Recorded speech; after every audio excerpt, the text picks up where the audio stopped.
ሰላም ጤና ይስጥልኝ ውድ የዚህ ቻናል ቤተሰቦች እንደምን ቆያችሁ? ይህ ራዲዮ አዲስ ዩቲዩብ ቻናል ነው። በዛሬው ትረካችን ማህሌት ከተሰኘው የአዳም ረታ መጽሐፍ ውስጥ ሁለት አጫጭር ልቦለዶችን ይዤላችሁ ቀርቤያለሁ። ከነዚህ በፊት ግን እንደ መግቢያ የበእውቀቱ ስዩም ድህረ ፌስታል የተሰኘች የሰሞኑን የፌስታል ክልከላ ተንተርሶ የጻፋት አጭር ወግ ነች። እሷን አቅርቤላችሁ ወደ ሁለቱ ትረካዎች እናልፋለን። እንደተለመደው ትረካውን ሲጀምሩ ላይክ ማድረግዎን አይርሱ። እንዲሁም ለዚህ ቻናል አዲስ ከሆኑ ሰብስክራይብ በማድረግ እንድታበረታቱን ስል በትህትና ጠይቃችኋለሁ። ወደ ትረካዎቹ።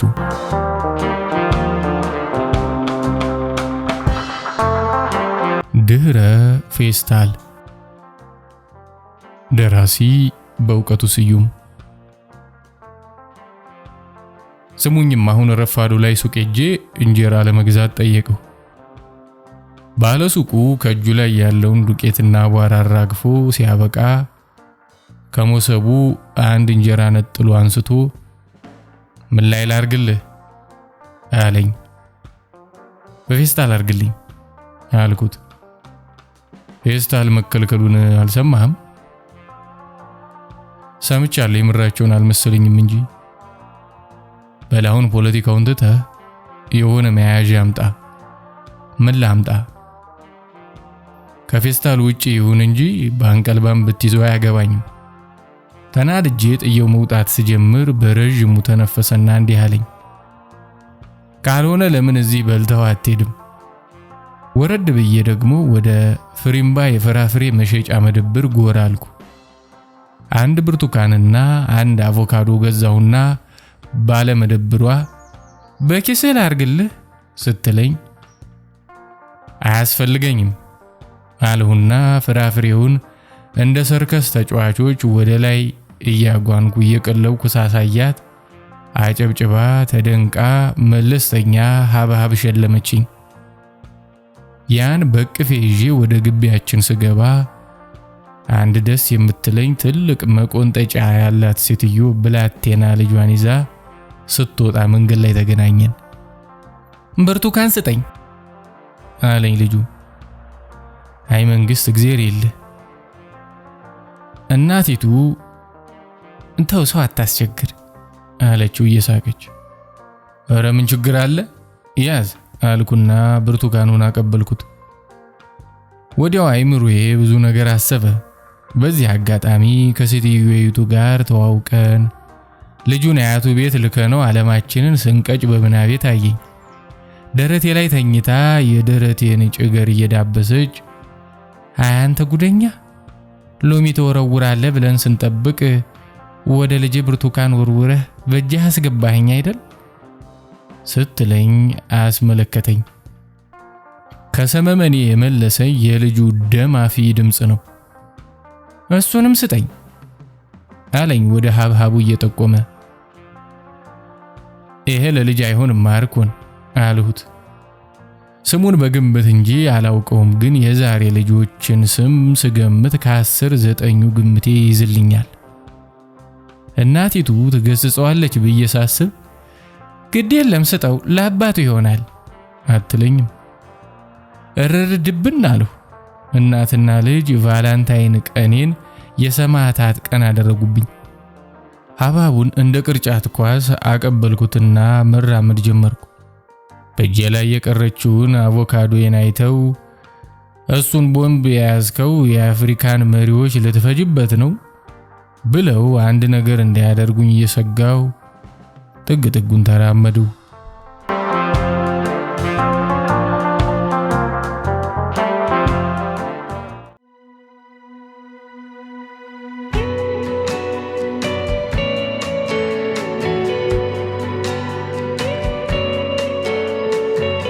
ሲሮኮ። ደራሲ አዳም ረታ።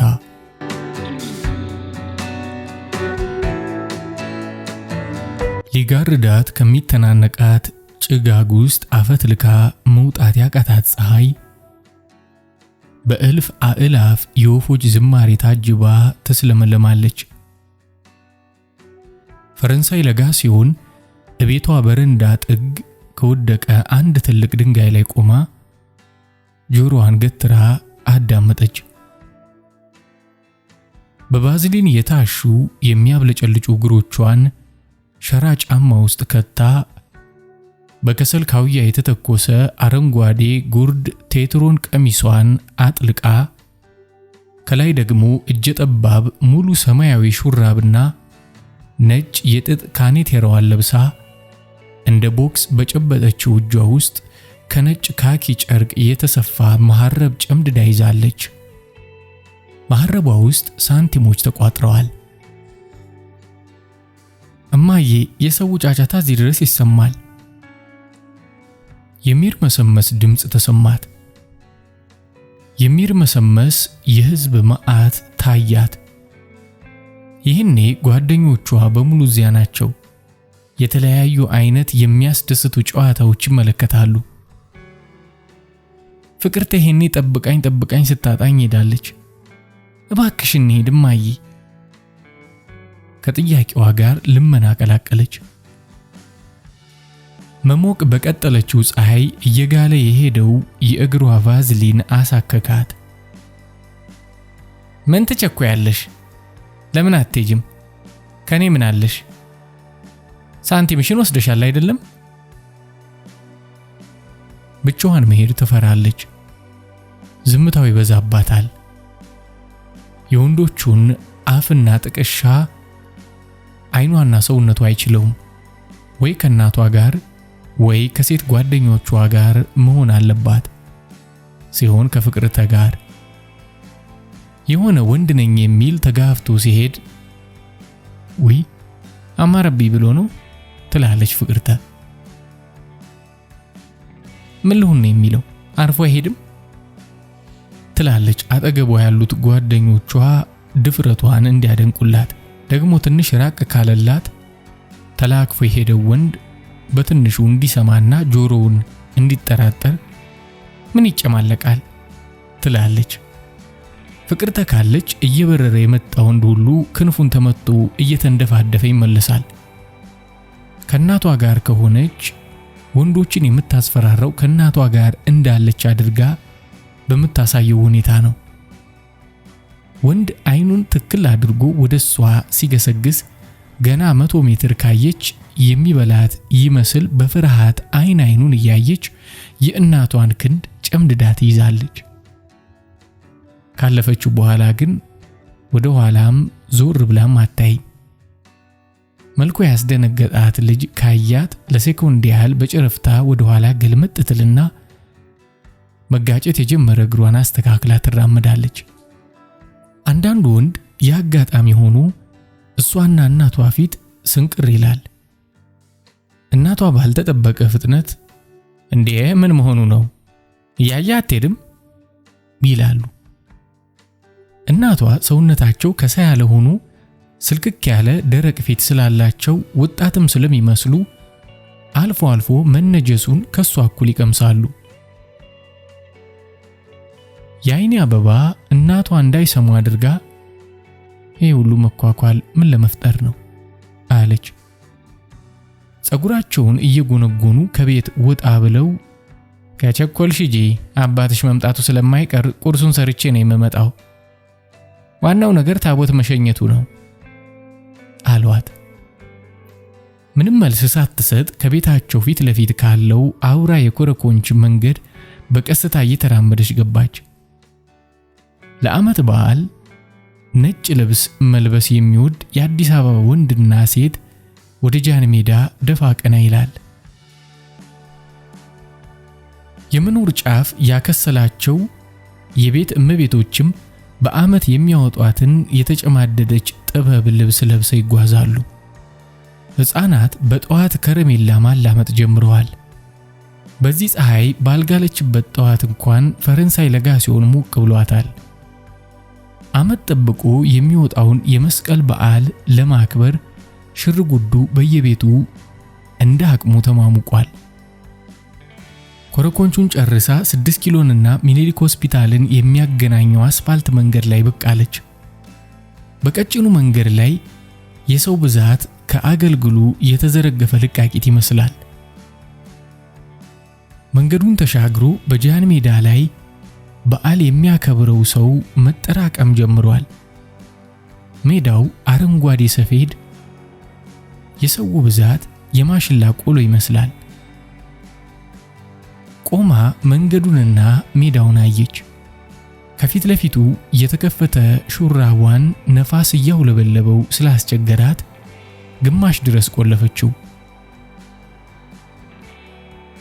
በረገበው ሹራብ ተከልለው የነበሩ ጡቶቿ ፈርጠም ብለው ወጡ።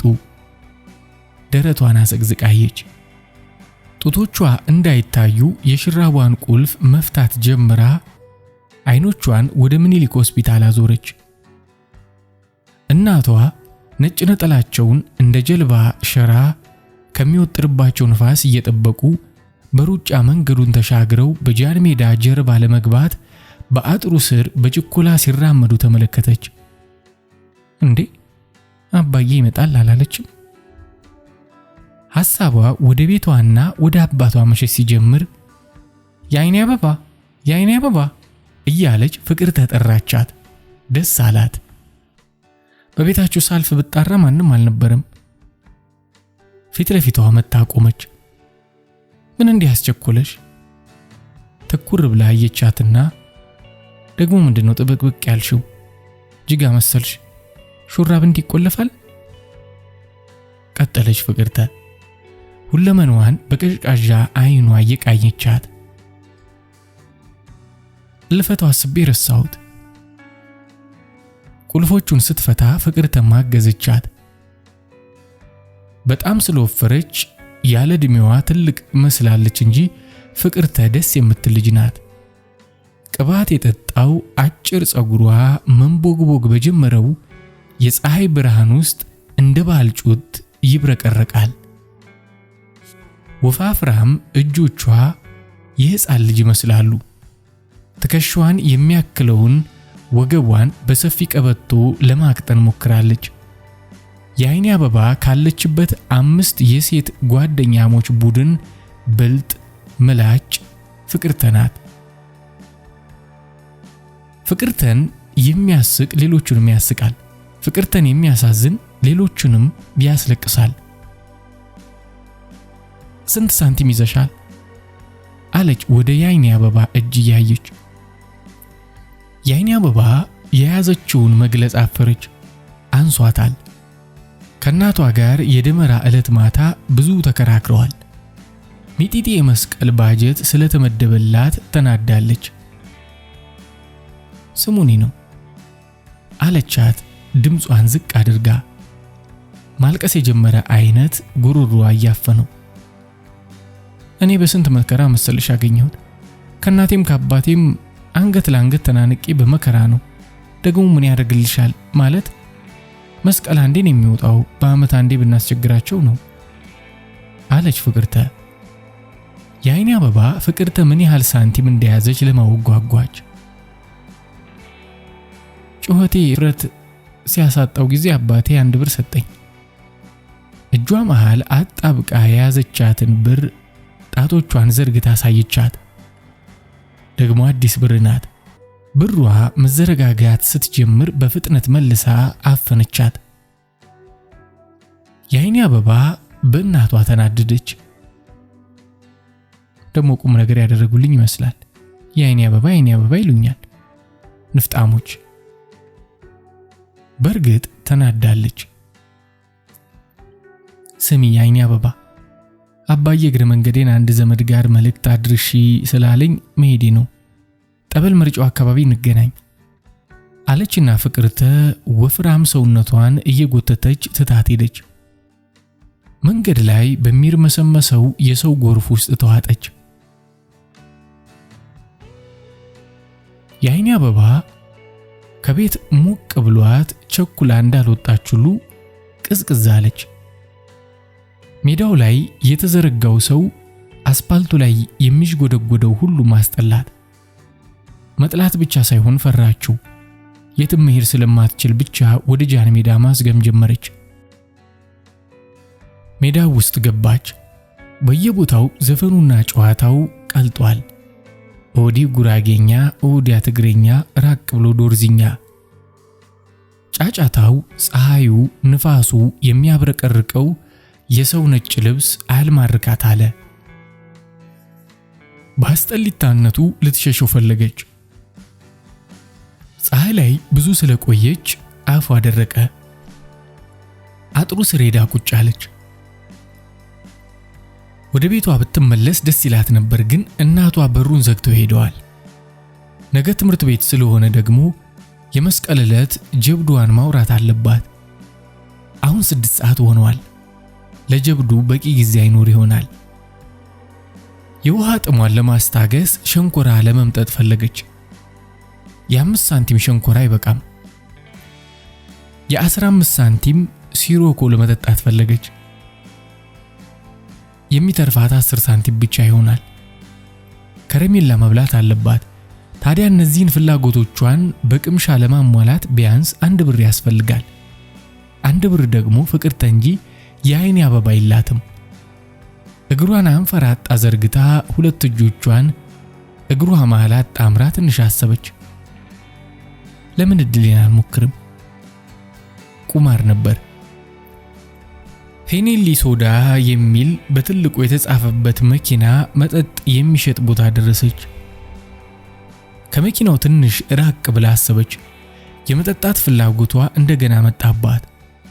ቆማ ከራሷ ጋር ትንሽ ተከራከረች። ሄደች፣ ተሽከረከረች። አያምልጣችሁ። በ5 10፣ በ10 20፣ በ15 30፣ በ30 ብር እንደ መገብታ አውራህ ዞዲያክ ክብ ሆኖ ከመሃሉ በሚወጣው መስመሮች ለ10 የተከፈለ ጣውላ ይሽከረከራል። 5 ባዚዝ 20 ሳንቲም ብቻ ይቀረኛል አሰበች። ሌላ አንድ ቦታ አለች፣ ሙሉባት 5 ቁጥር። 5 ሳንቲም በእጇ ያዘች። አሁንም ተጠራጠረች። ለማስቀመጥ እጇን ለመዘርጋት ቃጣች። አጫዋቹ እጇ ብድግ ብሎ ወደ ኋላ ሲጠፋየ። ሙሉባት፣ እድል ነው። ሌላ። አንድ እጅ ከህዝብ መሃል ብቅ ብሎ ባዶ ቦታዋ ላይ 10 ሳንቲም አስቀመጠ። አሳፍሮ ሊያወዳድራት የፈለገው አጫዋች አሽከረከረ። አይኗ የሚሽከረከረውን ክብ ጣውላ ማየት ጀመረ። የሚሽከረከረው ክብ ቆመ። 5 ቁጥር። አጫዋቹ የአይን አበባን በአይኑ ፈለጋት። በአይኑ ሳቀባት። አመለጠሽ እንደሚል አይነት ንዴት ፈንቅሏት 5 ሳንቲሟን 5 ቁጥር ላይ ያስቀመጠች። ሌላ እድል ነው። ቀጥሏል አጫዋቹ። 5 ቁጥርንና 5 ሳንቲሟን፣ ክቡን እንጨት፣ መላጣውን አጫዋች በየተራ ማየት ጀመረች። ያጫዋቹ 2 ትናንሽ አይኖች ከሻጋታ ጥርሶቹ ጋር ሳቁባት። ሁሉ ሰው እሷን የሚያይ መሰላት። ተገላመጠች። ያላት 25 ሳንቲም፣ ያስያዘችው 5 ሳንቲም። አፍጦ የሚያያትን ሰውዬ ምን ታየኛለህ ልትለው ፈለገች። ገፋፍቼ ያስገባኋት ሞኝ የሚላት መሰላት። ወደ ህዝቡ እየዞረ ሌላ ሊሄድ ነው። ሙሉባት 8 ቁጥር። አጫዋቹ አሽከረከረ። 20 ሳንቲም፣ 30 ሳንቲም። ልቡ አይነጥራል። ክቡ ጣውላ ተሽከርክሮ ሄዶ 8 ቁጥር ላይ ቆመ። አጫዋቹ እንዳያያት ቶሎ ጠፋች። ይጨምር ይመስል ወይም ያልቀነሰችው ይመስል እጇ ውስጥ ያለውን ሳንቲም ደጋግማ አየች። የፀሐይዋ ሙቀትና የ5 ሳንቲም ኪሳራዋ እያቃጠሏት ፍቅርተ ወደ ቀጠረቻት ቦታ ሄደች። ጠበል ወደ መጠመቂያው አካባቢ። ደክሟቸው ያረፉ እናቶች፣ ሸንኮራ የሚያኝኩ ሕፃናት አቅፈው ወይም ህዝቡ መሃል እንዳይጠፉ እየደጋገሙ እየጠሩ ተቀምጠው አጠገባቸው የሚካሄደውን ጨዋታና ጭፈራ ይመለከታሉ። የዛፍ ጥላ ያረፈበት ድንጋይ ላይ ሄዳ ቁጭ አለች። ዙሪያውን ጨዋታው ደርቷል። የሜዳው ሳር በመረገጥ ብዛት ተኝቶ የከረሜላ፣ የሸንኮራ፣ የጥንቅሽ ልጣጭ ሸፍኖታል። በረሃብ ማዛጋት ጀመረች። ባለማስቲካ ብላ ተጣራች። አንድ ትንሽ ልጅ እየሮጠ መጥቶ ፊቷ ቆመ። አንድ ማስቲካ ስጠኝ። ማማረጥ ጀመረች። ጨክና አንዱን ወሰደች። 5 ሳንቲም ከፈለች። የዛፍ ጥላው ቅዝቃዜ ሹራቧን እንድትቆልፍ አስገደዳት። ግማሹን ማስቲካ ቆርሳ ጎረሰችው። ድምቀት ወደ በዛበት ጨዋታ አይኗን አዞረች። ከበው ከቆሙት አጨብጫቢዎች ፊቷን ወደ እስክስታ ወራጆቹ ስታዞር ፍቅር ተናየቻት። ልትጠራት ብድግ ስትል የሆነ ነገር አይታ ደንግጣ ተመልሳ ቁጭ አለች። አንድ አይነት ኮትና ሱሪ የለበሰ ወንድ እጁን ዘርግቶ የፍቅርተን ትከሻ ያዘ። ፍቅርተ ተገላምጣ ተመለከተችና እጁን በቀስታ አስወረደችው። ወደሱ ዞር ብላ የሆነ ነገር ሹክ አለችው። ልጁ አላርፍ አለ። እጁን ሱሪ ኪሱ ከቶ ተጠጋግተው ቆሙ። የአይኔ አበባ ልቧ በፍጥነት እየመታ ትንፋሿ እጥርጥር እያለ አፍጣ መመልከት ቀጠለች። ፍቅርተ አጠገቧ ለነበረው ጎረምሳ አንዳች ነገር አወራችለት። ተንጠራርቶ ማየት ጀመረ። የአይኔ አበባ አይኗ አብሮ ከፍቅርተ ጋር ተንጋጠጠ። እነ ፍቅርተ የሚመለከቱት ዘፋኞቹን ስለነበረ ተቀምጣ ማየት ስላልቻለች ቆመች። አሁንም አልታያትም። የነገሩን መጨረሻ ለማየት በሰዎች መካከል ተሽሎክሉካ እነ ፍቅርተ እንዳያዩዋት አድርጋ ፊት ለፊታቸው ቆመች። ልጁ አበባ የበዛበት ሸሚዝ ለብሷል። ከቡናማ ኮትና ሱሪው ጋር አብራ ባትሰምርም እስከ መጨረሻው ታሽታ እንደታጠበች ታስታውቃለች። የልጁን ስም ባታውቀውም አንዳንዴ ዳቦ ለመግዛት ሻፊ ሻይ ቤት ስትሄድ ሲጋራ ሲያጨስ ታየዋለች። ወንድ ስታይ ስለምትደናገጥና ስለምትርበተበት ብዙ ጊዜ ሲያያት የቃጣውን ፈገግታ በዝምታ አፍናበት ዳቦዋን ገዝታ እየሮጠች ቤቷ ትገባለች። ከልጁና ከፍቅርተ ፊት ላይ አይኗን ነቅላ ወደ ተጫዋቾቹ ስታዞር ነጠላቸውን ታጥቀው አንገታቸውና ግማሽ ደረታቸው ተራቁቶ እስክስታ ይወርዳሉ። እናቷ በእፍረት አፏን ያዘች። ግን እንደገና የእናቷን ሁኔታ ለማየት ደግማ ጓጓች። የተኛው ጉንጉን ጸጉራቸው ፊታቸው ላይ ተረጭቷል። እንዴት ነሽ ገዳዬ፣ አይ ገዳዬ፣ እንዴት ነሽ ገዳዬ፣ አይ ገዳዬ። ከመቶ በላይ የሚሆን ተቀባይ ዘፈኑን አድምቆታል። ከዚች ስልት ጋር እስክስታ ወራጆች የተሰራላቸው ክብ ጥግ ጥጉን መንፏቀቅ በሚመስል መልክ ሰውነታቸውን እያዝናኑ የዜማውን አነሳስና አወዳደቅ ይከተላሉ። ትላንትና ማታ በደጅሽ አልፌ ልቤን ጥዬ መጣው ሳምባይን ታቅፌ። የመጀመሪያው ስንኝ ገና መደገም ሳይጀምር እስክስታ ወራጆቹ መንዘፍዘፍ ጀምረዋል። ከመሃል ደልደል ያሉ መካከለኛ ዕድሜ ያላቸው ሰውዬ የሰውን ክምር ጥሰው ገብተው ከአይኔ አበባ እናት ፊት ለፊት እየሳቁ ቆሙ። እናቷ ያለ ነጠላ ባዷቸውን እስክስታ መውረድ ጀመሩ። ሰውየው ግን አይችሉበትም። የአይኔ አበባ እናት ፊታቸውን ወደ ጎን መልሰው በላብ ችፍ ያለ የሚያብለጨልጭ ጠይም ቀጭን አንገታቸውንና ክንዳቸውን አሳዩ። ድርድር ባሉ ጥርሶቻቸው እየሳቁ ሰውየውን እስክስታ ገጠሟቸው። የአይኔ አበባ የእናቷን ሁኔታ አይታ አፏን ይዛ ወደ ፍቅርተ አቅጣጫ ዞረች። ደንግጣ አፏን ይዛ እንደተገተረች ክብ ሰርቶ የቆመው እስክስታ ወራጅና አጃቢ ድንገት ተበተነ። ወደነ ፍቅርተ እንደገና ስትዞር ልጁ ወደሷ አቅጣጫ አፍጥጦ ይመለከታል።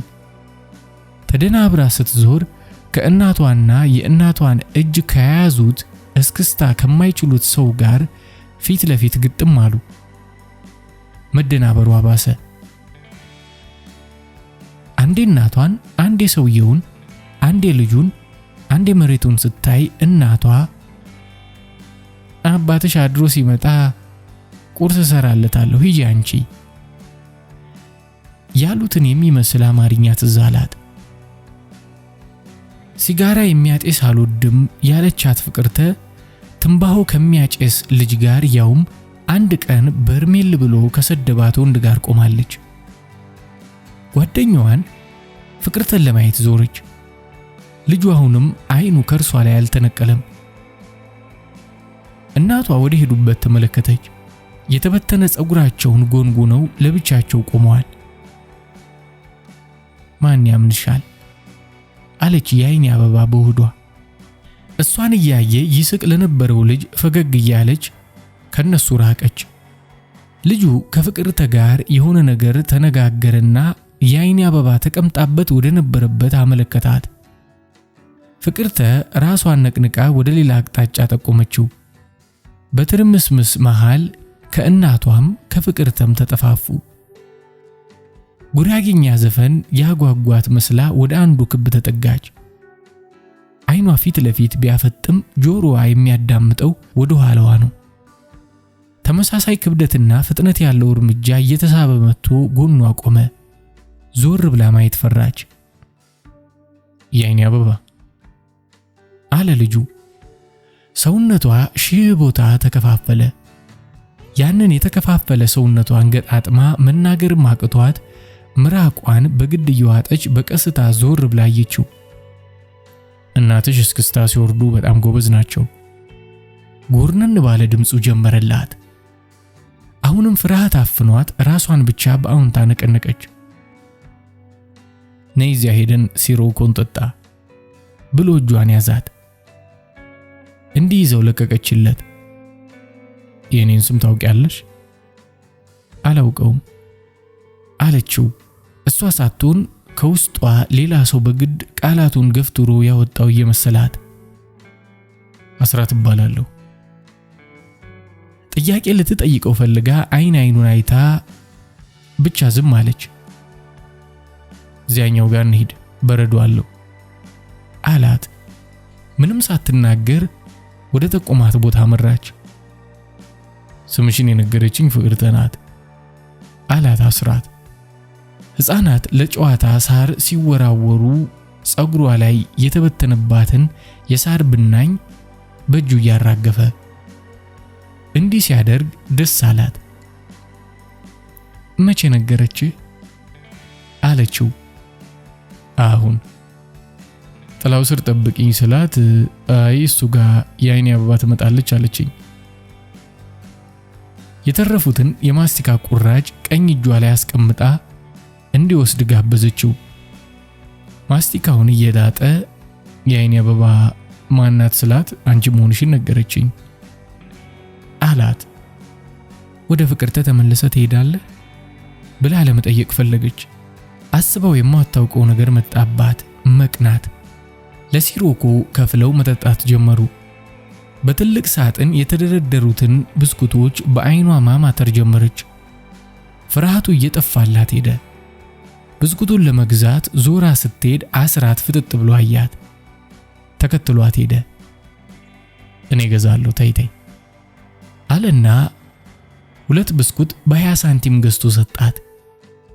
ረሃብ ያፈጠነው ብስኩት የቆረሰ እጇ ሆዳም እንዳያስብላት ራሷን ተቆጣጥራ ዝግ ብላ እየበላች ከአስራት ጋር ማውራት ጀመረች። አይበርድሽም ለምን ሹራብሽን አትቆልፊው አላት። በአንድ እጇ ሲሮኮ በሌላ እጇ ብስኩት ስለያዘች ፍላጎቱን መፈጸም እንደማትችል ተገነዘበና እሱ ይቆልፍላት ጀመር። ገጹን በደንብ ለማየት እድል አጋጠማት። ጸጉሩ ሉጫም ከርዳዳም አይደለም። በግራ በኩል ደብዝዞ በሚታይ መልክ ተከፍሏል። የራስ ቅሉን ቆዳ ስላላበው ወዝቷል። ግንባሩ ላይ ትንንሽ ብጉሮች ችፍ ብለዋል። ከንፈሮቹና ጉንጮቹ አለመጠን ለስላሳ ናቸው። ትንፋሹ እጥር ሲል ይሰማታል። ቆልፎ ሲጨርስ ወደ ታች አየች። ጡቶቿ ተፈናጠው የሚወጡ መስለው ውብ ሆኑ። ፍቅር ተጠብቀ የለም እንዴ አለችው። እንዳልሰማ ዝም አለ። ማስመሰሉን አጠገባቸው የወደቀ ጠርሙስ መክተቻ የእንጨት ሳጥን አወጣለት። እናቷ ወደፊት ለፊቷ ወደ ጎን የጎሪጥ እያዩ በዝግታ እየተራመዱ ለስላሳ መሸጫ መኪናዋ አጠገብ ቀረቡ። እናቷን ወደምትመለከትበት በኩል አይኗን አዙራ ሰው መፈለግ ጀመረች። ቅድም እስክስታ ሲጫወቱ የነበሩት ወፍራም ሰው ወደ እናቷ አቅጣጫ እያዩ ከኋላቸው ይከተሏቸዋል። የሲሮኮ ጠርሙሱን ወደ ጎን አስቀመጠችና ለምን እዚህ አንቀመጥም? ደስ ይላል አለችው ከተቀመጠችበት እየተነሳች። ትንሽ እንደተራመዱ ወደ ኋላ ዞራ ወደ መኪናው አካባቢ ተመለከተች። እየተሳሳቁ በቆሙ ሌሎች ሰዎች ተከልለው እናቷና ሰውየው ተጠጋግተው ቆመዋል። ጠይም ገጻቸው ላይ የሚፍለቀለቅ ነጭ ጥርሶቻቸው ሲጠጡለት ወደ አፋቸው ባስጠጉት የሲሮኮ ጠርሙስ ተከለለ። አባትሽ አድሮ ሲመጣ ቁርስ የሚያዘጋጅለት ስለሌለ አንቺ ሂጂ። አስራትና የአይኔ አበባ ዛፏ ስር ሄደው ተቀመጡ። ከነሱ ትንሽ ራቅ ብሎ ሁለት ኮረዶችና አንድ ጎረምሳ እያውካኩ ይጎሻሸማሉ። ሁለት እግሮቿን ዘርግታ ተቀመጠች። ግራ እግሩን ዘርግቶ ሌላውን አጥፎ ጎኗ ተቀመጠ። የምትማሪው የት ነው? እስካሁን ሳልጠይቅሽ። ጭኗን በእጁ ነካ አደረገ። ሚኒሊክ። እኔ የምማረው ተፈሪ መኮንን ነው። 11ኛ ነው የምማረው። እጁን ሞልቶ ጭኗን መዳበስ ጀመረ። ወደ ቤቱ መበታተን ወደ ጀመረው ህዝብ አፈጠጠች። የምታየው ግን ህዝቡን ሳይሆን ራሷን ነው። የልቧ ትርታ ፍጥነቱ እየጨመረ ሰውነቷ ክንዱ በፈጠረው ሙቀት ውስጥ መቅለጥ። እንደ ሰልፍ መስመር ሰርተው ከበዓሉ ቦታ የሚወጡት መኪናዎች ዶቃ መስለው ያምራሉ። ወደ ደብረ ብርሃን በሚወስደው መንገድ ላይ ፊቱን ወደ ምዕራብ አዙሮ የፈጠጠው የእንጦጦ የቀኝ ቀጥያ ዳገት አረንጓዴ ቅጠሎችን በማታ ፀሐይ ያሞቃል። እየቀነሰ የመጣው የሰው ጫጫታ ሩቅ ሸለቆ የሰፈሩ የወፎች ድምጽ ይመስላል። አስራትና የአይኔ አበባ ተቃቅፈው በዝምታ ተቀመጡ። ሜዳውን አቋርጠው ከሚሄዱ አንዳንድ ሰዎች በስተቀር ጃሃን ሜዳ ውስጥ ማንም የለም። ፍሪዳና በግ ታርዶባቸው የነበሩ አካባቢዎች ላይ ስጋ የሚለቅሙ አሞራዎች ዳንስ በሚመስል ዝላይ ይዘንጡባቸዋል። አልመሸም አለችው። ፀሐይ እንኳን ገና አልገባችም አላት። ጫፉ ቀይ ቀለም የተቀባ የሚመስለውን ተራራ እያሳያት እጇን ያዝ አደረገና ቀስ እያልን እንሂድ አላት። ሳር የቃመ ሱሪውን እያራገፈ የተቀመጠችበት ቲትሮን ቀሚሷ ተጨማዷል። ፍቅር ተዘመድሽ ናት? ጓደኛዬ ናት። በረደሽ መሰለኝ። አዎ። ብርዱ የት ቦታ እንደተሰማት ያወቀባት መስሏት አንገቷን ሰበር አደረገች። ሳታስበው ቶሎ ቅፍ አደረጋት። ትዋደዳላችሁ? ዝም አለችው። በሰዓት ላይ አንቺ ባየሽኝ ጊዜ ቀጥሪያት ነበር። ማንም ወንድ አቅፏት የማያውቀው ሰውነቷ ቀስ በቀስ መቅለጥ ጀመረ። ትከሻዋን ይዞ ፊቷን ወደሷ ዞረና ሳታስበው ሳም አደረጋት። ጭንቅላቷ ከሩቅ በተተኮሰ የቦምብ ፍንጣሪ ተቦድሶ ወደ አየር ወደ ህያው ተሽቀንጥሮ የጠፋ መሰላት። እግሮቿ ቄጤማ ሆኑ። አይኖቿ ብቻ ከመሃል ቀርተው ሽፋሽፍታቸውን ለበሱ። አስራት ያኝከው የነበረው ማስቲካ ሽታ ጭንቅላቷን አጥለቀለቃት። እናቷ ታዩአት። የምታከብራቸው እናቷ እና ውሽማቸው። ልጃገረዱማ ብስኩቱና ሲሮኩን እየላሰ ድንግሉ ጠፋ እያለች እሷን ለመታከክ የመጣውን ወንድ ለማባረር ፍቅርተ የምትጠቀምበት ቋንቋ ትዝ አላት። ሂድ ወዲያ ሲሮኩህን ብስኩትህን ለቁሌታሞች። አስራትንም ሰድበዋለች። 1 ሰዓት ተኩል ላይ የአይኔ አበባ እቤቷ ስትገባ ፍቅርተ በረንዳ ላይ ጠበቀቻት። እዚህ ስጠብቅሽ ውዬ የት ጠፋሽ አለቻት። ከሰው ጋር ነበርኩ አለች የአይኔ አበባ ድምጿን ዝቅ አድርጋ። ፍቅርተ ሴት ወይም ወንድ መሆኑን ለማወቅ ቸኮለች። ከማን ጋር? ከአስራት ጋር። የፍቅርተ ፊት ተለዋወጠ። በለመደችው ጥበብ ራሷን ተቆጣጥራ አይ ሲሮኮ ሲገዛልሽ ጊዜ ሰው መስሎሽ ነው ብላ ልትቀጥል ስትል የአይኔ አበባ እናት ከቤት ወደ በረንዳው ሲወጡ አየችና ልሂድ መሸብኝ፣ ደህና ደሩ የአይኔ አበባ እናት አለች። ደህና ደሪ አሏት። ፍቅርተ ከቤት ብዙም ሳትርቅ የአይኔ አበባ እናት ጩኸት ከግቢያቸው ዘልቆ ጆሮዋ ደረሰ። የሴት ጎረምሳ እስካሁን ምን ስትሰሪ ነው? በቁጣ ድምፅ። የቀኑ ጨዋታና የእናቷ ንዴት የአይኔ አበባ አእምሮ ውስጥ እየጎላ መጣ። በጀርባዋ ተኝታ ኮርኒስ በሌለው የቤታቸው ጣሪያ የቆርቆሮው ቀዳዳ ቀጭን የመስተዋት ዘንግ መስለው የሚወርዱትን ብዙ የጨረቃ ጨረሮች ታያለች። የአባቷ ጥያቄ በሐሳቧ መጣ። ማንኝ ነው የምትዩ? መስሪያ ቤታቸው ዘብ ጥበቃ ባያድሩ ኑሮ ይህን ይጠይቁ እንደነበር ታሰባት። የአይኔ አበባ ነኛ። ከንፈሯን ነክሳ ትንሽ ፈገግ አለች። ከ2 ወር በፊት እቤታቸው ያመጡት ድመት በጎረምሳ ዋይታ ቤቱን አናጋት። የእናቷ እንኩርፍት ከሌላው ክፍል ጎልቶ ይሰማታል። ከተኛችበት አንገቷን ቀና አድርጋ ድመቱን ጠራችው። ውር ውር። ድመቱ እየሮጠ መጥቶ አልጋዋ ላይ ቁጢጥ አለ። ጆሮውን፣ ራሱን፣ አንገቱን፣ ወገቡን ስታሻሸው ጅራቱን ቀጥ አደረገ። በጀርባዋ ተመልሳ ስትጋደም ድመቱም ተከትሎ አተኛ። ብዙም ሳይቆይ ድመቱ ኩር ኩር ማለት እሷም ማንቀላፋት ጀመረች። ሳያስጠነቅቅ ሌሊት የመጣውን ኃይለኛ ዝናብ ሲዘንብ እንኳን የሰማው የለም።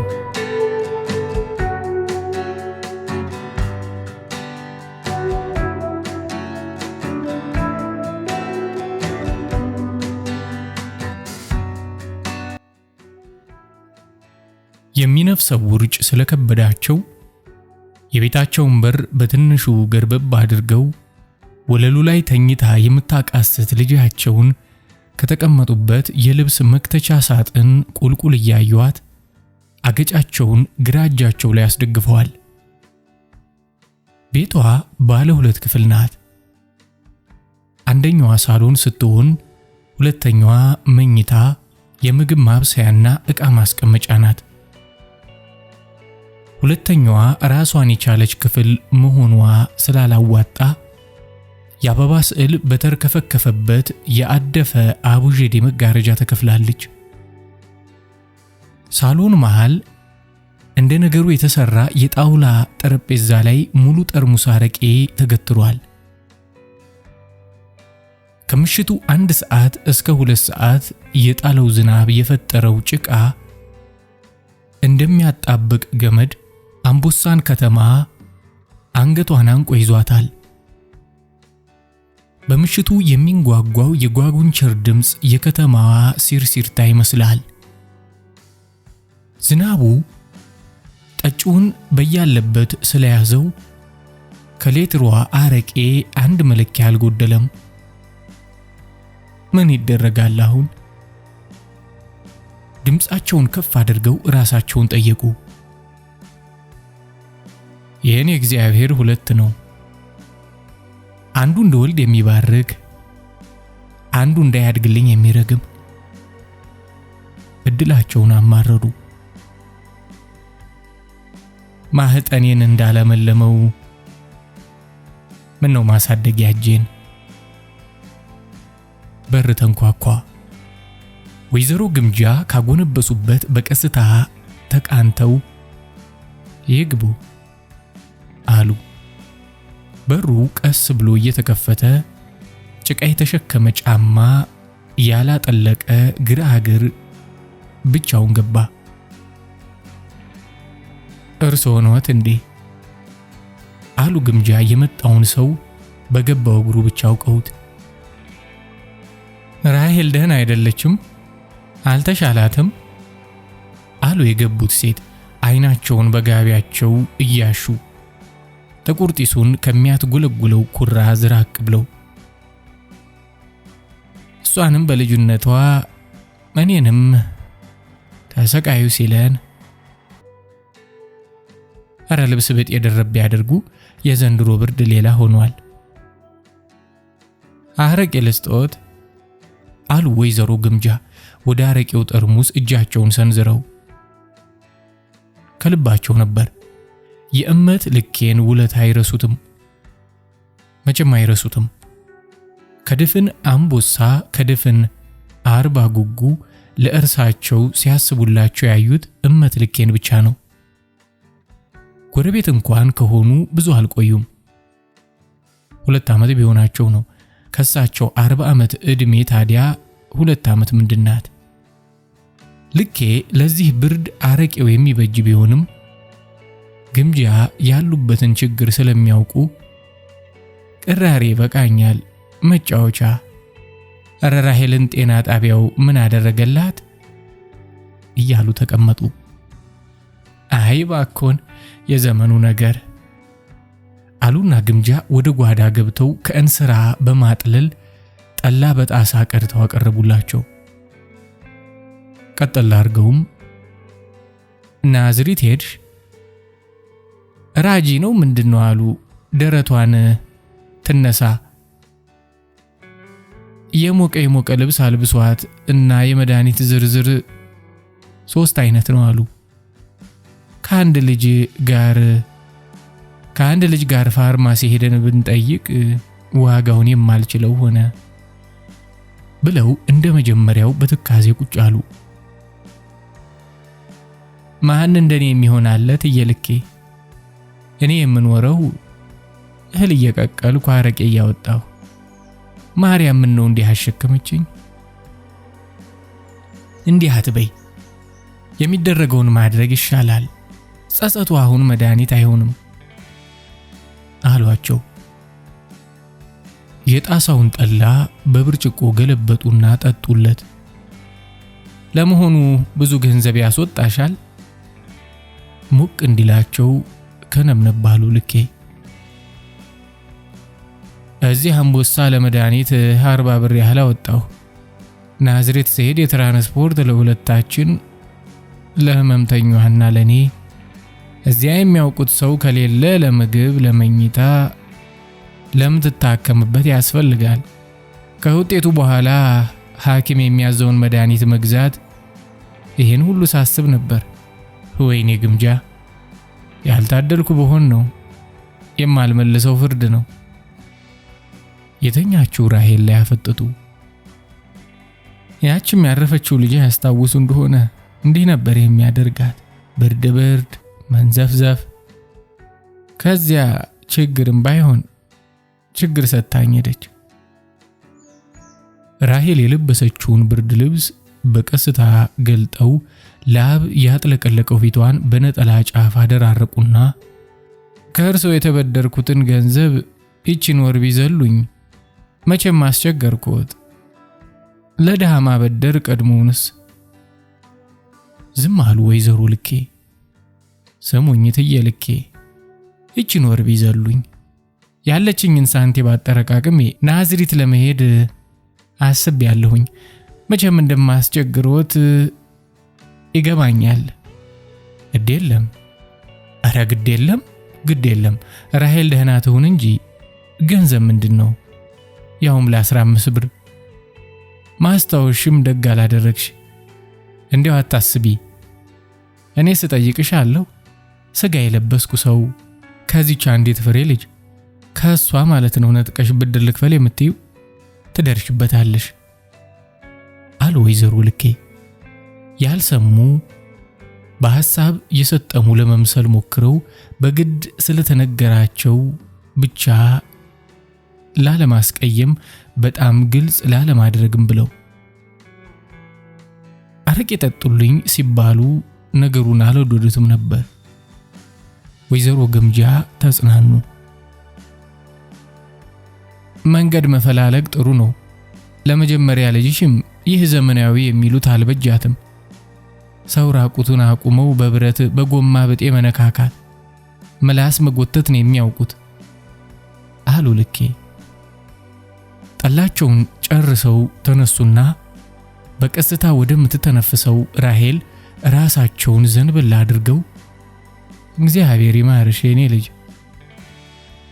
ልጆቻችንን እሱ ካልጠበቀልን እኛ ከማልቀስ በቀር ፋይዳም የለን። በልጃቸው ፈንታ አሜን። አዎ እሱስ ሰው ይለፋል፣ የሚፈጥመው እግዚአብሔር ነው። ትንሽ የተበራቱ መሰሉ ግምጃ። ልኬ ደህና ደሩ ብለው ሲወጡ ግምጃ ተመልሰው ተቀመጡ። በውጭ የሚያልፍ መንገደኛ የጫማው እግርና የእግሩ ጥፊ ውስጥ ድረስ ይሰማል። ብርዱ እንደ ቀድሞ ባይሆንም አሁንም ገርበብ ባለው በር ቀዳዳ ለስለስ ብሎ እንደ ትንፋሽ ይገባል። ወደ ቀድሞ አቀማመጣቸው ተመለሱ። እግርን አጥፎ ክርንን ጉልበት ላይ መዳፍ ላይ አገጭን በሐሳብ ሰመጡ። 20 ብር አለችኝ። እችን አረቄ 5 ብር ባጣራት በምንም ዘይጄ ካንቺ ያሉ 10 ብር በብድር ባገኝ 35 ብር ይሆንልኛል። ካምቦሳ ናዝሪት ደርሶ መልስ ለሁለት ሰው 12 ብር፣ ለ3 ቀን መኝታ 9 ብር። አውቶቡስ ተራ ተሳፋሪ መስዬ እንዳላድር በሽተኛ ልጅ ነው ያስኩት። ለምግብ ቆሎዬን ይዤ ከሄድኩ ለኔ ግድ የለኝም። ልጅቷ በሽተኛ ናት፣ ብዙ አትጠይቅም። እንዴት እንዲህ አስባለሁ? ብቻ ወደማያውቁት ሀገር ሲኬድ የሚኮነው አይታወቅም። ለመጠባበቂያ 10 ብር ያስፈልጋል። ድህነት ማስመስከሩም ይከብዳል። ድህነቴን እስካስመሰክር የልጄ ሕይወት ያልፋል። አረቄ ያለ የሚል ጎርናና ድምፅ አባነናቸው። የለመደው አፋቸው ፈጥኖ ይግቡ አለ። ሁለት ሰዎች ገብተው ከሳቸው በስተግራ ያለው አግዳሚ ወንበር ላይ ተቀመጡ። አረቄ ተቀዳላቸው። እነኚህን ሲያዩአቸው የሚጠጡ ይመስላሉ። 3 ቢጠጡ 1 ብር ከ30 ሳንቲም፣ 2 ወዲያልኝ ወዲያ። እኔም ልጅም አልታደልንም። ድምጻቸው ባይሰማም አፋቸው ሲነቃነቅ ይታያል። ምን ሆንሽ እትዬ አላቸው በሳቸው በኩል የተቀመጠው ጎረምሳ። ከንፈሩ በተፈጥሮም ይሁን ተደባድቦ ጠመም ብሎ አበጥ ያለ ነው። ልጄን አሞብኝ እባክህ። ምኑም የማይታወቅ በሽታ፣ ሐኪሙም የኔንም የሷንም ጣጣ በዛብን። የት በሄድ ይሻለኛል? እንግዳ ሲያጋጥማቸው አዲስ ሐሳብ ያገኙ የመሰላቸው ብሶታቸውን ያወራሉ። ልጅቷ እተኛችበት በቀስታ ተንቀሳቅሳ ለረጅም ጊዜ ሳለች። በግራ እጃቸው ላይ አስደግፈዋት ረዷትና መልሰው አስተኛዋት። ጠጪዎቹ እንግዶች በጸጥታ ተመለከቷት። ጥላሞትና ጥላ ግዙፍ በሚሆኑበት በኩራዝ ቤት ውስጥ በግልጽ ባይሆንም በመጠኑ ይታያል። ይህችን የመሰለች እድሜው 12 ይሆናል አለ አንደኛው። የሹራብ ቆብ ያደረገ ያረጀ ራንግለር ጃኬት የለበሰና ፊቱ ስልክክ ያለ ነው። እኔ እሱ መች ቸገረኝና አሉ በሆዳቸው። አይሞላትም 10 ህዳር ሥላሴ አለፋት አሉ ወይዘሮ ግምጃ። ለምን ናዝሬት አይወስዷትም? አለ አረቄ የጠየቀው ጎረምሳ። ይችላሉ ብለህ ነው ደምሴ? አለ ያኛው። አረ ምን ይችላለሁ፣ እግዚአብሔር ሐሳብ ሲጥልብኝ አልታደልኩ። አንዷም ልጄ የዚህ ታላቅ የነበረች እንዲህ አድርጎ ሲያማት በዛሬ እንኳን እንዲህ ያለ ነገር የለብኝም፣ እግዚአብሔር ወሰደብኝ። እንባቸው መጣ። ገና 2 ክረምት ከማለፉ ምልክትና ደህና የድንጋይ ካብ ያልተደረገበት የልጃቸው መቃብር ጠፋ። ቦታው የኳስ ሜዳ ሆነ። የደሃ ልጄን መቃብር እዚሁ እያለሁ አዳሜ መፈንጫ አደረገው። ትላንት ሲዘለዝሉኝ ለልጇ ፍታት መክፈል አቅቷት ነው። ይቺ የውሸት ደሃ እያሉ ሲጠሉኝ የነበሩ ለልጄ የሚያዝኑ ለሰው የሚያዝኑ የሚመስሉ ዛሬ መቃብሯ ላይ በተሰራ ሜዳ ላይ የሚዘሉ ልጆቻቸውን አሰማሩ።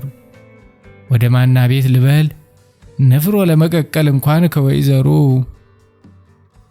እኔ ልረዳው እችላለሁ። የሚሄዱበትን ቀን ቢነግሩኝ የሎንችን አውታንቲ ስለሆንኩ ከነ ልጆ ላደርሶ እችላለሁ አለ ደምሴ። ህልም መሰላቸው። ህልም፣ ደንበኛ ህልም። አዩት፣ በደንብ አስተዋሉት። ኧረ እግዚአብሔር ይስጥህ ልጄ፣ እውነትህን ነው? እውነቴን ነው። እንደፈለግኩ መጫን እችላለሁ። እሱንም ጓደኛውንም ተራ በተራ አዩአቸው። ሹፌሩ ገጹ ቁም ነገረኛ ይመስላል። ሸንጎበቱ፣ ፈገግታው፣ አስተያየቱ ያሳምናል። እውነቱን ነው አላቸው ጓደኛው። በየ2 ቀኑ እንመጣለንና እርሶ የሚነሱበትን ቀን ይንገሩንና ይሄዳሉ። በእውነት አያስቡ። ካስመረመርኳት በኋላ የመድኃኒቱን ነገር እግዚአብሔር ያውቃል። የተጸነሰ ሽሙጥ ሁሉ በመንደሩ ወሬኛ ጭንቅላት ውስጥ ሲጨነግፍ፣ በጥርሳቸው የሚወዷቸው በሆዳቸው የሚጠሏቸው ጎረቤትና ምንትስ ሲያፍሩ፣ ቆንጆ ልጃቸው አድጋ በተራዋ አይዞሽ ስትላቸው በሐሳባቸው ይታያቸው ጀመር።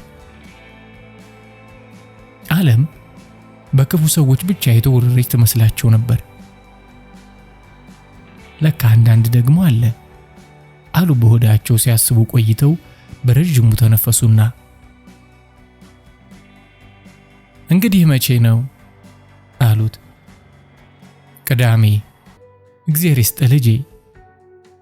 በኩራዙ ነበልባል ላይ አፍጠው ስለ ነገሩ ሲያስቡ፣ ያችን ምሽት ስላጋጠማቸው ሲያወጡ ሲያወርዱ፣ መቼም መበደሪያ አይቀር፣ ከተመረመረች በኋላ መድኃኒቱን ካልገዙት አይፈይድም፣ ዋቢ የለውም፣ ዝም ብሎ ናዝሬት ቢሄዱ ምን ያደርጋል እያሉ አቀርቅረው ሲተክዙ፣ ደምሴ የሚባለው ወደሳቸው ተንጠራርቶ በጆሮአቸው ተመልሼ እመጣለሁ አላቸውና የተጠቀለለ 1 ብር እጃቸው ውስጥ አስገብቶ 20 ሳንቲሞቹን ጠረጴዛ ላይ በተናቸው። ፊት ለፊት መቁጠር ሊረዱኝ ያሰቡትን ሰዎች መጠራጠር ያስመስልብኛል በማለት ብሩን ዝም ብለው በእጃቸው ያዙት።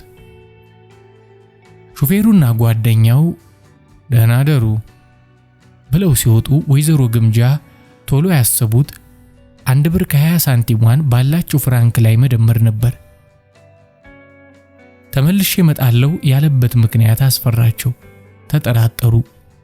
ወደ ብርሃንም ሄደው 1 ብር ቢዘረጉ ከውስጧ አንዲት ቀይ 10 ብር ተንከባላ ወጣች። ደነገጡ። ጥርጣሬያቸውን አበረታው። የልጃቸው ሳል ወደ ራሳቸው የተጋባ መሰላቸው። ማርያም ለምን እንዲህ ያለ ነገር ጣልሽብኝ አሉና ከልባቸው አዘኑ። በሩን ዘግቼበት ባድር በነፃ ናዝሬት ከልጄ ጋር ማን ይወስደኛል? ብሩን ልመልስልህ ብለው ጮሆ 20 ብር ነው የሰጠሁሽ ቢልኝስ? ጎረቤትና አንበሳን ይህን ቢሰማ በወሬው ይገለኛል፣ በትንፋሹ በመርዙ ያጠፋኛል። ልጇ ታማ ተኝታ እሷ የማትሰራው ነገር አለ ነኝ ይለኝ። 11 ብር ከ20 የልጃቸው ትንፋሽ መስለሉን ጨምሯል። ውሃ እናዬ አለች በጀርባዋ እንደተኛች።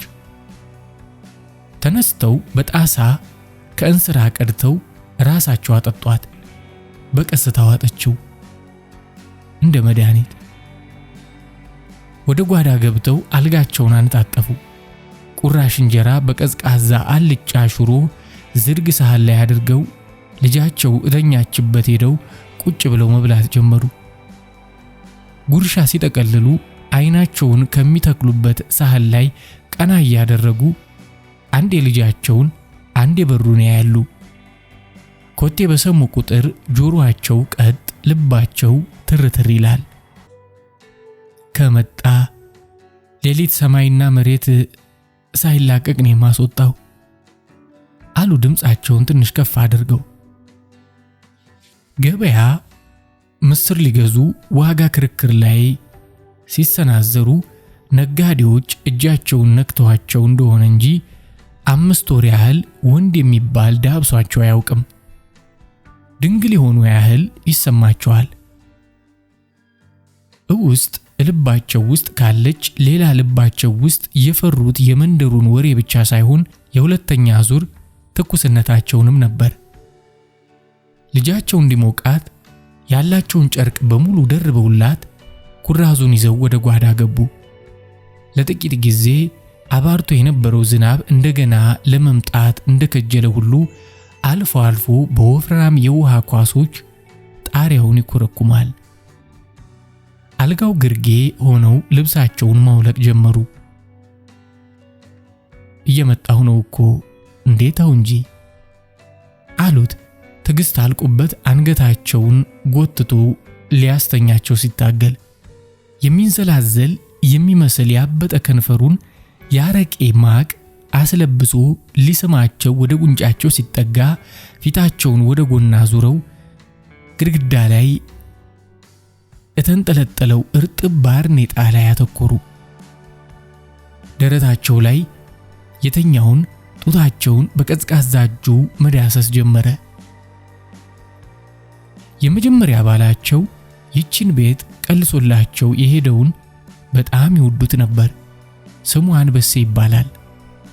ስሙ እንደ ወጣትነቱ ነው ይሉ ነበር። ሲቆጣ አንበሳ፣ ሲበላ አንበሳ፣ አልጋ ላይ አንበሳ ወንድ። ፊታቸውን አዙረው ተኙ። የጨበጡት ያመለጣቸው፣ ያዩት የተከለከላቸው መሰላቸው። አንበሴን ማሰብ ጀመሩ። ግራሶ ሎንቺን የሚሸት ሰውነታቸውን ለመለቃለቅ ውሃ ሲያሞቁ እመት ልኬ ቤታቸው እንደተቀመጡ ድምፃቸውን ከፍ አድርገው ቡና እንዲጠጡ ጠሯቸው። ራሄል አለወትሮዋ ወለል ላይ ተቀምጣ ቅንድቧ ውስጥ መስመጥ በጀመሩ አይኖቿ ወርቃማውን የአንበሳን ፀሐይ ትመለከታለች። ጆሮቿ ቀጥ ብለው አልፎ አልፎ የሚሰሙ የሕፃናት ድምፅ ይቀዳሉ። ህመም ፊቷን ዝም ቢያሰኘውም አይምሮዋ ልቧ በብዙ ነገር ተሞልቷል። ሂጂና ተጫውቺ የሚል ወፍራም የአባት ድምፅ የላትም። በእናቷ ድህነት ምክንያት አንዳንዴ እንደምታያቸው የጎረቤቷ ልጆች እንክብካቤ አታገኝም። አልጋና ፍራሽ ላይ አትተኛም። ደህና ምግብ አታገኝም። የሚጠጣ ጥሩ ነገር አታገኝም። ራስ ምታት አይሉባት አንዱ የሰከረ አረቄ ጠጪ ከቁጥጥር ውጪ በሆነ ድምፅ ልቧን ያናገዋል። ሐኪም ቤት የለም። ለሷ መዳን እድልና ሰው ይለመናል። ጠንካራ እናት ጠንካራ ቤት የላትም። በልጅነቷ አትጫወትም፣ አትስቅም። መንደር ውስጥ ገብታ ስትቦርቅ ያቺ ቆንጆ መጣች አትባልም። እያቀፉ እየሳቁ የሚስሟት ትልቅ ብትሆን ኖሮ የሚሏት ጎረምሶች የሉም። ድሮ የምትዘልባቸው ትናንሽ ሜዳዎች ተጠራቅመው መተው ውጠዋት ቢጠፉ ደስ ይላት ነበር። እንደ ሞት ሳታስበው እንባዋ በጉንጯ ወረደ። ወደ ልኬ ሊሄዱ ሲሉ አመመሽ የኔ እናት ጋደም በይበት አሏት እናቷ እንድትተኛ እያባበሉ ወደ መሬት እየገፋት። በጎኗ ጥቅልል አለች። ጉሮሮዋ ላይ የሚጠናነቃት ለቅሶ ከእግሯ እስከ አናቷ በሚፈታተናት የድካም ሰመመን ተሸፈነ። ቆመው አዩአት። የማይሰማ ነገር እያጉተመተሙ ወጡ። ወይዘሮ ልኬ ሌሊት ያሳለፉትን መገረምና መደነቅ በትኩስ ቡና አብርደው ፊታቸውን ወደ ግምጃ አዞሩ።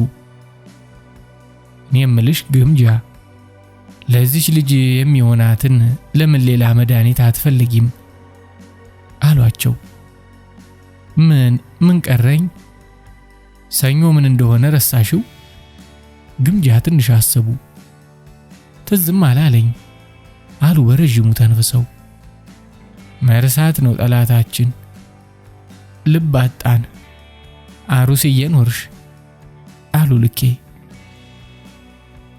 ፈረቀሳ? አዎ ለምኘው፣ እሱን ለምኘው። እንዴት እችላለሁ ልኬ? ንስሐ አባቴ ገስጸውኛል። ማድረጉ ቀርቶ እንዳላስበው እንኳን ገዝተውኛል።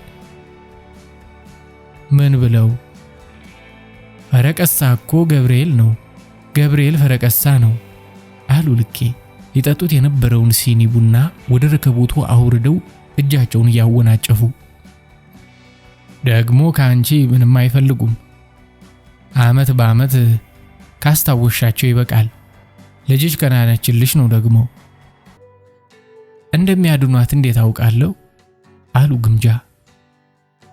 እሱን ለሳቸው ተይ፣ እኔን ደግሞ እመኝኝ፣ መጥፎ አልመክርሽም።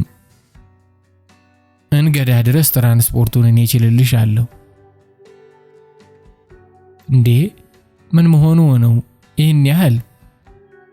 እናት እኔ ራሴ ልጨነቅ እንጂ እርስዎ ደግሞ። እንዴ ምን ማለትሽ ነው አሉ ልኬ። ምን ማለትሽ ነው? አለመውለዱ ነው?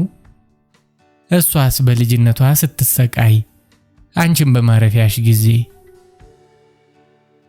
ወይዘሮ ግምሻ ድንግጥ አሉ። ለመጨረሻው አረፍተ ነገር ሰምና ወርቅ አውጥተውለት ልኬም እንዲመስል የፈለጉ ይመስላል። አይናቸውን ቶሎ ሰበር አድርገው የቀዘቀዘው ሲኒ ቡና ላይ አተኩረው ለትንሽ ጊዜ ዝም አሉ።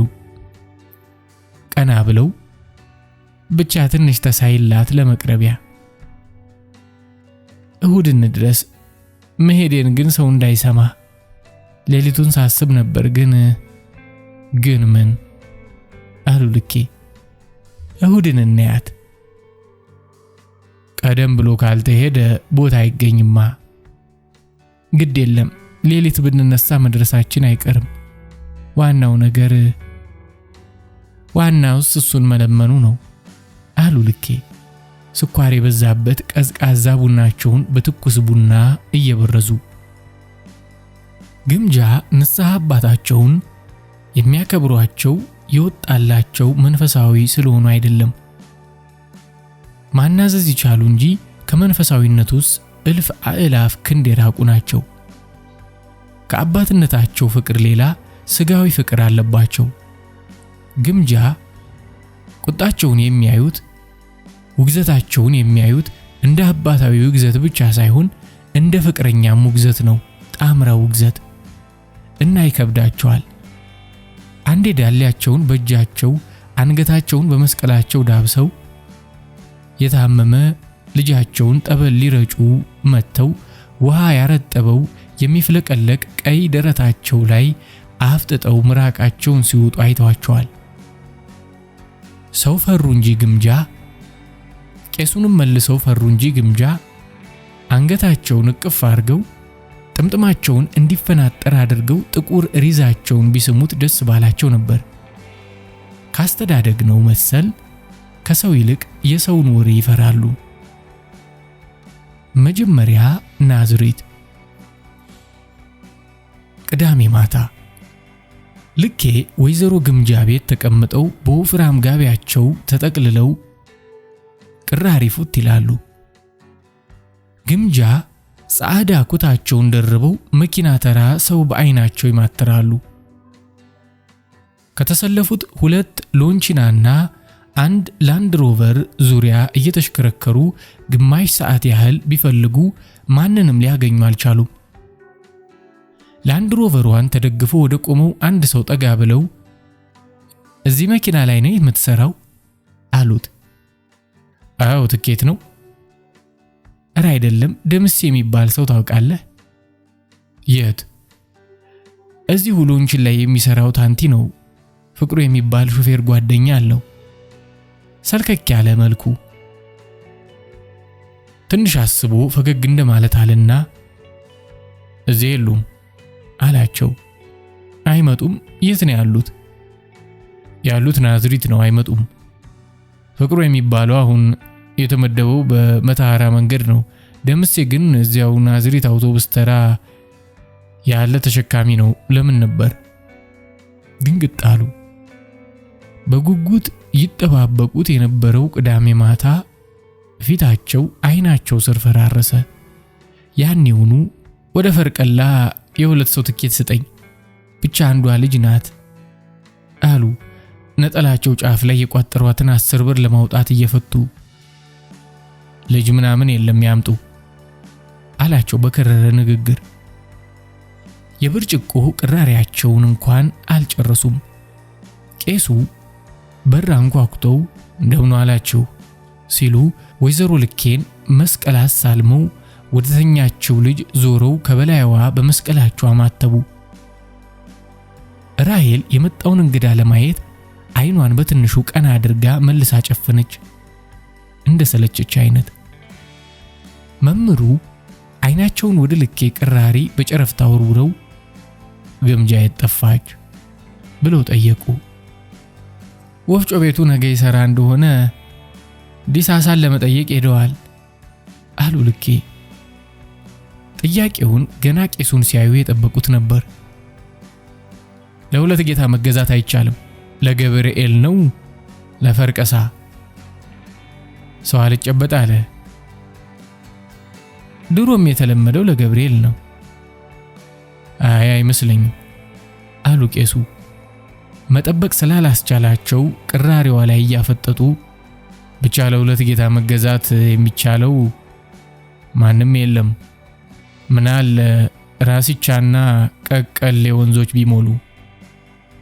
እረ እንዲህ አይበሉ፣ እግዚአብሔር ለሁሉ እንደ ሥራው ይስጠው ብለው ከተቀመጡበት ተነስተው ወደ ውጪ ተመለከቱ። ልኬ ቅራሬ ልስጦ? ምን ይጠየቃል? ጠላው ሲቀዳ ከሚንቆረቆር የፈሳሽ ድምጽ በስተቀር ዝምታ ሰፍኖ ነበር። ፈረቀሳ አሉ ቄሱ። የመዳሪያ ቦታ እኮ ነው። ለትዝብት እዚያ ይሄዱ እንደሚሉት ወንዱ ሲያሽኮረመም ሴቷ ስትሽኮረመም በየጽዱ ስር በጨለማ ተሸፍኖ ድሪያ ነው። ብቻ እንዲያው ቢቸግርም እንደተለመደው በጸሎት መለመኑ ይሻላል። ቄሱ ከእመት ልኬ ጋር የተሻሙትን ጠላ ጨርሰው እስኪነሱ ግምጃ ብቅ አላሉም። ደህና አደሩ ብለው ሲወጡ ልኬ የናዝሪቱ ጉዞ ቢቀር የሚመስላቸውን ያበደሩትን ገንዘብ እምን ላይ እንደሚያውሉት ሲያሰላስሉ በደንብ አላሰናብቷቸውም። ህመምተኛዋን በጀርባቸው አዝለው አውቶቡሱ ማቆሚያ መጠለያ ውስጥ ተቀምጠዋል። የልጅቷ ቁመት በመርዘሙ ካነገቱበት ጋቢ ሾልኮ የወጣ ብርድ ያቀዘቀዘው ግራ እግሯን በግራ እጃቸው እያሻሹ ያሙቁላታል። አንዳንዴ ፊታቸውን ወደ ኋላ መልሰው በላብ የተዘፈቀ ፊቷን ሊያለቅሱ በሚከጅሉ አይኖቻቸው ያዩዋታል። ሁሉ የሚጨነቅለት አለው። ደህና ለብሶ የቆመውን ተሳፋሪ አውታንቲ ይለማመጠዋል። ልጫንልህ እያለ የሚያለቅሱ ሕፃናትን 4-5 ሰው ያባብሏቸዋል። እሳቸው ግን እድላቸው ሆኖ ነው መሰል ከንስሐ አባት እንኳን በመንፈስ ሳይሆን በስጋ የሚቀኑ አይነት ናቸው ያጋጠሟቸው። በመኪና ተሳፍረው ወደ ፈርቀሳ ሲጓዙ ልጃቸውን ካዘሉበት አውርደው አቅፈዋት ነበር። ጎናቸው የተቀመጠና ዞሮ እሳቸውን የሚያይ አንድ ሰውዬ ምንም የማይፈይድ ከንፈሩን ይመጣል። ከንፈር ተጠራጥረዋል፣ ድምፅ ተጠራጥረዋል፣ ሁሉን ተጠራጥረዋል። ውርጭ ያደረቃት አፋቸውን እያላወሱ ልኬን ረገሙ። እንዴት ሌሊት ተነስታ ካልተጠቀምሽበት ገንዘቤን ስጪኝ ትለኛለች? በዓለም ላይ በአምቦሳ ብቻ ሳይሆን በዓለም ላይ ያለችኝ ዘመዴ እንዲህ ልጅ ታማ እያቃሰተች ማን የማንን መጨረሻ ያይ ይሆን? አንተስ ማን ላይ ተፈርድ ይሆን? ፈርቀሳ ደርሰው ልጃቸውን አዝለው በእግራቸው ተጉዘው ቃልቻው ቤት ግቢ ጽድ ስር እስኪጠለሉ ወደ ኋላ በህሊና አይናቸው ተመልሰው በየቀኑ የሚያገኟቸውን ሰዎች እውነተኛ ወዳጅነት እየገመገሙ ነበር። በከረጢታቸው የያዙትን ብርድ ልብስ አውጥተው ልጃቸውን አለበሱ፣ ጠቅልለው አቀፏት። በአካባቢው ያለው የሰው ትርምስ ከፀሐይ ሙቀት ጋር እየጨመረ ሄዷል። ደጋማው ጉና ተራራ በግራጫ ጉም ተተብትቧል። ከከረጢታቸው ስር ያስቀመጡትን ደርዘን ሰንደል አውጥተው ወደ ስለት ማቅረቢያ ቦታ ለመሄድ ሲነሱ ልጃቸውን ለመሸከም ወደሚመቻቸው ለማስተካከል ዝቅ ብለው አዩአት። የአካባቢው ሰው በሙሉ ደንግጦ ዞር እስኪል ድረስ የሰውን ጫጫታ ሁሉ በድምጻቸው አሸንፈው ወይ ልጄን ብለው ጮሁ። ሐሙስ ጠዋት በቤታቸው ደፍ ላይ ተቀምጠው ፊት ለፊታቸው የደረቀ ጭቃ መንገድ ላይ ቁማር የሚጫወቱ ሕፃናትን ይመለከታሉ። በጣም ቀጭን ልጅ በትንንሽ ጣቶቹ ሳንቲም አፍኖ ቃፊር ወይስ ጎፈር ይላል። ቃፊር ይላል ሁለተኛው።